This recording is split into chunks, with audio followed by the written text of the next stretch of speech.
மண்டபம் அருகே வரலாற்று சிறப்பு வாய்ந்த கோவிந்தன் கோவிலில் 35ஆம் ஆண்டு கிருஷ்ண ஜெயந்தி விழா, உரியடி விழா மற்றும் ரத ஊர்வலம் நடைபெற்றது. ஏராளமான பக்தர்கள் பங்கேற்றனர்.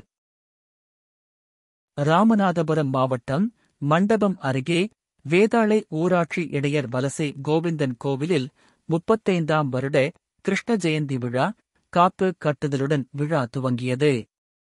சிறுவர்களுக்கான விளையாட்டுப் போட்டிகள் நடைபெற்றது.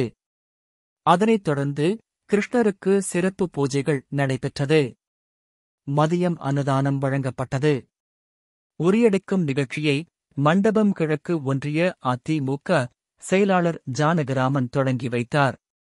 கிருஷ்ணரின் ரத ஊர்வலத்தை யாதவ மகாசபை மாநில பொதுச் செயலாளர் வேலுமனோகரன் தொடங்கி வைத்தார்.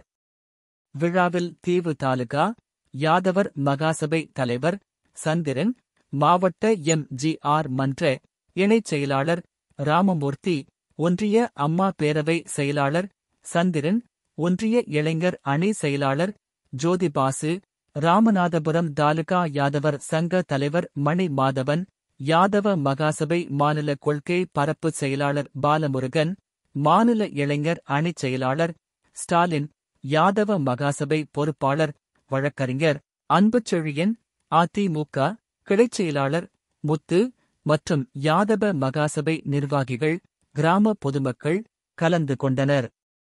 விழாவிற்கான ஏற்பாடுகளை கிராமத் தலைவர் கோபால கிருஷ்ணன், செயலாளர் முத்து, பொருளாளர் சத்தியமூர்த்தி, நந்தகோபால், நிர்வாகிகள் செய்திருந்தனர். கிருஷ்ணர் ஊர்வலம் இரவில் கோவிலில் இருந்து கூட்டச்சாலை நாகநாதர் ஆலயம் வரை சென்றது.